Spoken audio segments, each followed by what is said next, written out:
Bəli, uzun illərdən sonra ilk dəfə İspaniya və İtaliya arasında səyahət edən sərnişinlər sərhəddə pasport nəzarəti ilə qarşılaşıblar. Məsələn, İtaliyadan yeni gələn sərnişinlər hətta təyyarədə ikən sənədlərini hazırlamaq barədə xəbərdarlıq alıblar.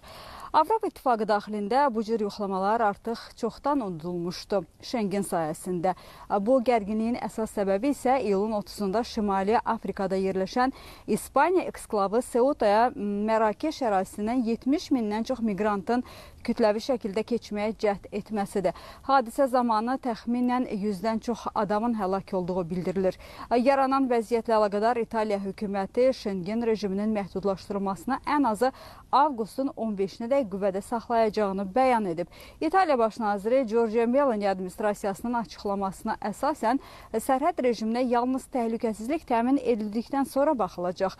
İspaniya Xarici İşlər Nazirliyi isə İtaliyanın bu addımına əsassız və qeyri-mütənasib adlandıraraq qərarın dərhal ləğv olunmasını tələb edib. Bütün bunlarla yanaşı Mərakeş İspaniya sərhədində avqustun 10-u və 13-də Melilla şəhəri istiqamətində yeni kütləvi sərhəd pozuntularının planlaşdırıldığı bildirilir və İspaniya hüquq mühafizə orqanları artıq təhlükəsizlik tədbirlərini gücləndirib və dənizdə xüsusi maneələrin quraşdırılmasına başlayıb. Belə, mənim çatdıracaqlarım bunlar idi. Buyurun, söz sizdə.